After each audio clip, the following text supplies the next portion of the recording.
on the Cancer Couch with Megan and Kudzai. Hi everyone, and welcome back to our podcast on the Cancer Couch.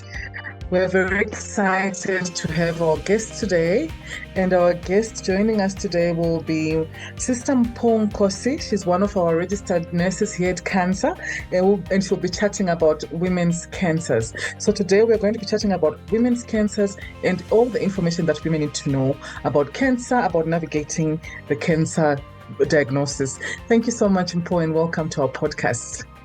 We're very pleased to have you, Sister Mpho, on our podcast. And so, as we are discussing women's cancers, could you tell us what the top women's cancers are and what women should know about these cancers, and how much of a difference does lifestyle play in reducing the risk of cancers? Thank you so much, Sister Mpho. Hello, everyone. Thank you so much for having me today to discuss this important topic on female or women cancer. Coming back to your question, the two main cancers that affect women, especially in South Africa, we look into breast cancer and cervical cancer. Those are the big ones in South Africa. And then there's also your ovarian cancer and also your uterine cancer, but breast cancer and cervical cancer are at the top. And, you know, the powerful thing is that with lifestyle changes or lifestyle choices that we make can make a big difference in when one finds themselves being diagnosed with any of these cancers, the outcome thereof. And lifestyle choices that we make, I'm talking about your staying active, eating your fruits and vegetables. I know it sounds simple, but those are the small changes that you can make in your life in order for a more favorable outcome when it comes to cancer. And that is also avoiding alcohol and smoking, and also maintaining a healthy weight. This can really lower your risk in terms of being diagnosed with cancer. It doesn't guarantee that you won't get cancer, but it can stack up the odds in your favor. Well, you're speaking to me and to Kudzai, quite honestly, I think we are in 100% agreement. And thank you for highlighting this. I think lifestyle can never be underestimated, and we can definitely, by making those small changes, we help to lower our risk. But one thing I was wondering about, what are the key warning signs or symptoms, that is, that women should never ignore? Could you maybe just give us a little bit of detail on that? Because that should be something that I would like to obviously be more aware of. Absolutely, Megan. So our bodies, I normally say this to my clients, that our bodies will normally whisper to us before they start screaming, hey? You know your body as a human being, you know your body as a person. So there will be changes, you will notice them, but we tend to avoid or shy away from them until they get aggravated or they worsen. But I did say that breast cancer and cervical cancer are the top two women cancer. And when it comes to your breast, things such as a lump, that is an unusual sign, or thing can appear in your body, and also a change in nipple or an unusual discharge coming out of your nipples. And then when it comes to cervical cancer, it can be bleeding after sexual intercourse or in between your period. And then we have the general changes or signs that can occur with the other cancers. This is an unexplained weight loss. You are not intending to lose weight, but all of a sudden you're losing weight. You're eating as per normal, and also persistent pain. Like I'm going to say this again. I always say this to my clients. We mustn't make pain a usual thing or our thing. You cannot have persistent pain and live on pain medication on an analgesic without you knowing what the root cause is. So it's better to just go get it checked out and know what the cause is, and then you can deal with your pain thereafter. But at least know what the cause is and get it checked out. As much as it's scary going to a consultation room and not knowing what you will find out or not knowing what the outcome will be, but early detection is the best treatment and will have like most favorable outcomes when it comes to cancer. Thank you so much, Mpho. And it's true, as you say, I think one of the things us as women are guilty of is trying to be strong. We always try to be strong in the many aspects of our lives. And I can imagine that, ignoring that pain and just saying, oh, I'll just take a Panado and just say, oh, I'll just be strong and shoulder the pain is something that we should really look at and try to address so that we can get any issues with our systems detected early, like you say. Thank you so much, Mpho. And now I'm sure there are some myths about, breast cancers, cervical cancer and uterine cancer, these top women cancers. Would you like to share with us some of the myths that you've come across in your practice that people have and that you would like to clear up about the women cancers? Thank you so much, Mpho. Yeah, actually, Kudzai, one of the myths that I normally come across is that, especially for breast cancer, one of the top cancers in South Africa for women is that it affects more of the older women than the younger ladies.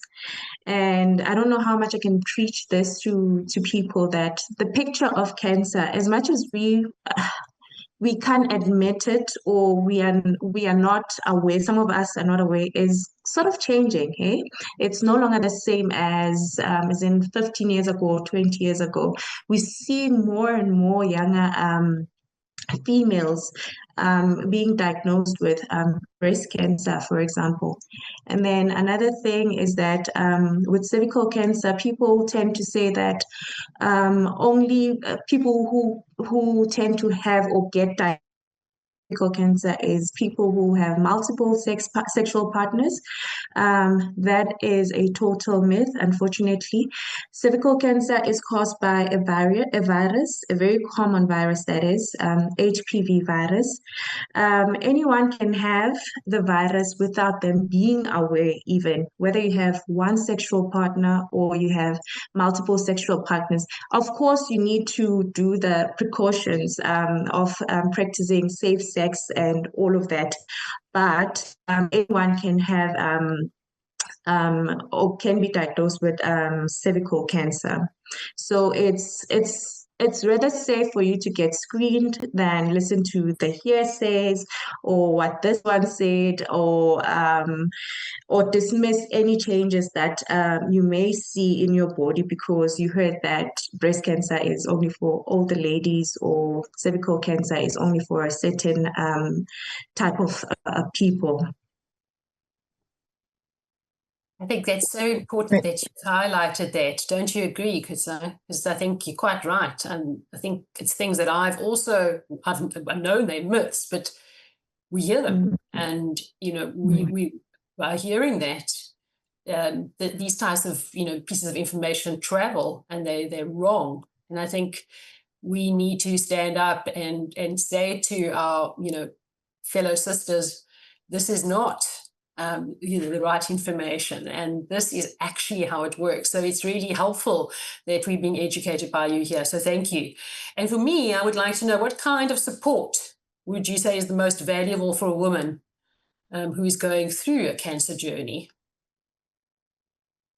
There's a number of supportive measures us as Cancer Association of South Africa offer as well to women, and one of them being emotional support.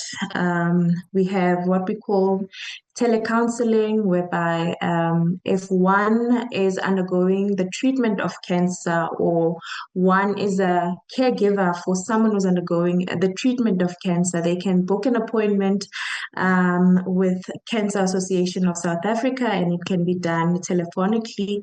And also there's practical support that you can offer as well, which plays a huge role. Things like preparation of meals, or driving an individual who has been diagnosed with cancer around, because they tend to get tired with the treatment as well. Those are some of the side effects of the treatment. So you can come in that manner as well. And I always say with my patient that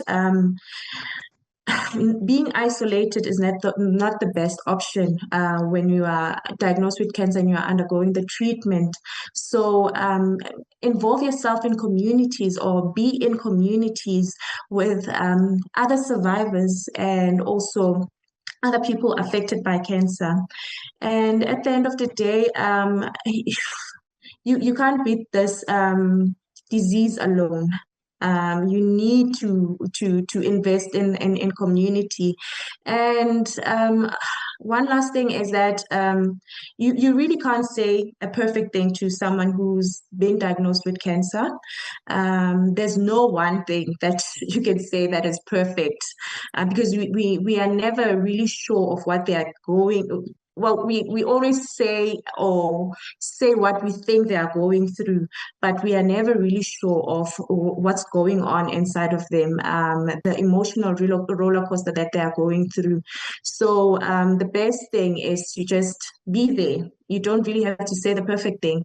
Just being there for a cancer survivor or someone who's going through the treatment. Thank you so much, Mpho. And I agree with you. I think it's great that you also mentioned the cancer caregivers. I think they're a group that is mostly left out sometimes, but they're actually part of the cancer journey with the patients that are undergoing cancer treatment. Thank you so much, Mpho. This was really informative, and I hope that everybody's listening and getting all the highlights and important tips from you. Thank you so much for joining us today. Thank you so much for having me. Thank you very much. And, when we talk about women's cancers, I think it's important to say, I think you've mentioned it here as well, but the thread that goes through is that it's not just about survival and treatment, that there's a person. And it's about the impact on our body image and our self-esteem. And I think, you've said it so well, that we need to reach out sometimes if we perhaps are the person with cancer, or in the community, if we're aware of people with cancer, and also know that the Cancer Association has got lots of different services that we do offer. And sometimes we need to speak to someone, but we don't necessarily want to speak to family or friends. We just, we're feeling vulnerable. Absolutely. So am I right in saying the wonderful thing is that you can, use the telecounseling and it's totally, confidential. Is that correct? Yes, absolutely. And I think that's such a valuable tool for many women, where you can feel you can be vulnerable.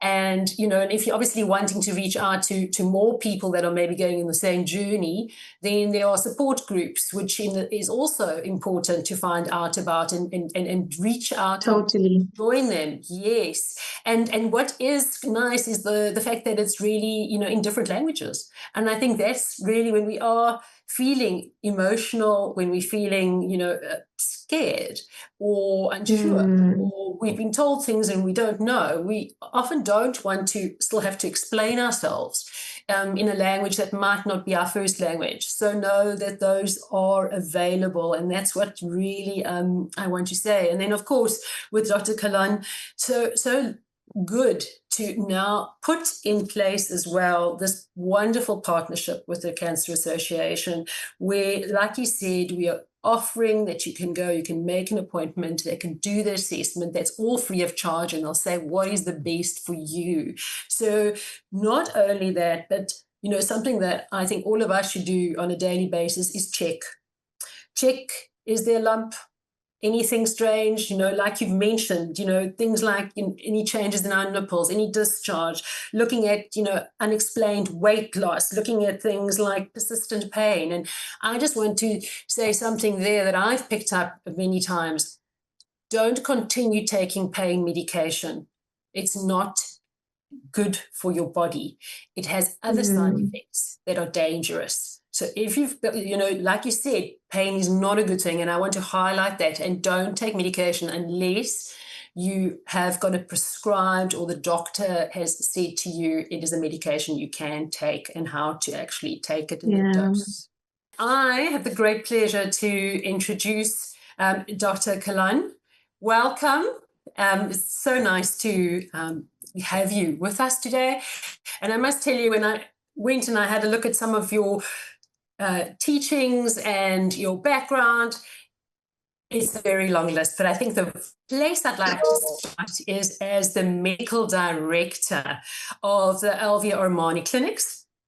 And very exciting, you've worked in very various places, but I think you're not only that, but you're an honorary member of the International Golden Key Society and a graduate, not just a graduate with distinction from the Wits School of Medicine. And then you've got a whole host of different experience, which I went through, and I feel like I'm in good hands. And one thing I want to just also mention is your passion. You've gone and you've been selected and trained at the diplomat of the American Board of Hair Restoration and internationally recognized as the world's best hair transplant surgeon. And you're going to have to please introduce his name. Dr. Is it Haydawadi? He is that correct? Yeah, we used to just call him Dr. Borbak because his surname is quite an interesting one. It's a long one. Dr. Borbak is one of the physicians that personally hand-chose me and trained me to become a hair transplant doctor as well. Bless his soul, he's no longer with us, but I'm sure he'd be very proud of where we are today and all his teachings that we are able to then enact on our patients here in South Africa. Thank you so much. I agree totally. I think it's like such an important topic to get into. And if you don't mind, I'm going to really just move ahead. And we know that one of the really visible side effects of cancer treatment is often hair loss. And that can be, it has a massive effect on us, men and women, I think particularly women, but both. It's an unexpected, I think, side effect of cancer treatment very often. And so with that in mind, can I ask you, how do you see medical aesthetics, specifically this hair restoration and cancer support, complementing each other in helping our patients regain not only their hair, but I think definitely also their sense of dignity? Thank you, Doctor. Thanks for that, Megan. So a warm welcome to everyone, and thanks for having me on this podcast today. I think the work that you all do at CANSA is absolutely fantastic. It's a organization that's not only just dear to Alvi Armani, but dear to my heart personally. And it's just such an honor to be a part of this association and, partnering up and going forward together. But to answer your question in particular, Megan, I think we see so many patients on such a regular basis. And because we've now dedicated our lives to treating hair and hair only, you tend to see the horror stories that come with hair. And particularly with our cancer patients, I think the first and foremost thing is to always say, I'm a survivor. You got to beat the cancer. And once you have beaten the cancer and you are a survivor, it's about how do we get you back to your normality without having to look in the mirror or be in a social scene and be constantly reminded of the past and the issues that you were dealt with. And I think particularly hair restoration has such an important part to play in the survivorship of a cancer patient because, as we all know, specifically with the treatments of chemotherapy, radiation, etc., hair loss is one of the first signs that one would often notice. And even though that hair loss that one has whilst they're undergoing chemotherapy may be regained, often the quality, the texture, the color, and the density of the hair does not get back to its former glory days again. And I think you've hit the nail on the head. For gents, this is a stressful thing, but it's always almost easy for a gent to shave his hair and be still seen as socially fit. But when a female loses a hair or has to shave a hair, there's almost always that constant reminder that we're still sick, we still have an issue, or it's like wearing the badge to constantly say that you've been through the journey. So being able to help these patients in their survivorship with hair restoration procedures, hair treatments that can give strength back to their hair, as we said, doesn't only give them an aesthetic benefit, but I think it vastly improves their mental psyche. It helps with the emotional side of dealing with the cancer. And more importantly, it gives them back their self-confidence and allows them to reintegrate into society without always having that constant reminder of the past as well as the hardship that they had to go through in the past. Such valuable input. Thank you so much, Doctor. And I agree. I think, very often, quite honestly, many of the men look fabulous, with their shaved heads, but it's a very different story for us ladies mostly. Over to you, Kudzai. If there's something you would like to add to this, I'm sure that you've got some burning questions. Yes, thank you so much, Dr. Kalan, for that. And indeed, I agree with Megan. This is a sore spot for women usually when we're talking about hair loss, and much different to the men's experience, as you rightfully said. So, Dr. Kalan, giving back is an important part of all organizations, and as such, you have partnered with us with CANSA. And I wanted you to please just tell us how the partnership with Alvi Armani and CANSA benefits survivors who are still reminded of their daily struggles with hair loss. If you can just go a bit, deeper into that partnership and how it's beneficial to our cancer survivors. Thank you, Dr. Kalan. Thanks, Kudzai. And again, as you said, I think this is a partnership. And with all big corporations, particularly Alvi Armani, where we have our head office in Los Angeles, Beverly Hills, just a bit of a background there. Alvi Armani is a hair restoration enterprise that's been around since 1999. So we're 26 years in operation now, spanning various continents and countries. And within South Africa, our Johannesburg clinic is the only Alvi Armani clinic within the African continent. But part of our corporate structure is giving back. And even if it wasn't part of our corporate structure here within the South African clinic, from our inception, one of the key sort of areas we had was how do we give back and how do we help as many people as possible? Because often when it comes to these sort of procedures, it's deemed to be only for the select few that can afford it, which isn't the case. We try and make this as affordable for as many patients as possible. But bringing us back to our partnership with CANSA, I think it was a no-brainer. With cancer, most people, again, struggle with hair loss. And it's often a very big or overlooked part of the journey for a patient where, listen here, you've survived cancer. Why are you worried about your hair? Why are you worried about your aesthetics? You're here, you're around. And that's often what a lot of the patients that come through to our clinics that have survived cancer would tell us, that no one understands us and no one understands how important it is to get back and reintegrate with society. So when we were doing our outreach and cancer was obviously always high up on the list, once the partnership was formed, it almost gave us a sense of knowing that we can do good work. And the way we're going to give back to our cancer patients is simply we're offering all our cancer patients, and particularly patients that have survived and are part of the Cancer Association, complimentary consultations where they can come through to the clinic at no cost. We'll do a scalp analysis with them, get a detailed history, have one of the doctors or clinicians look at their scalp, and then dictate what a proper prevention or treatment plan would be for their particular case.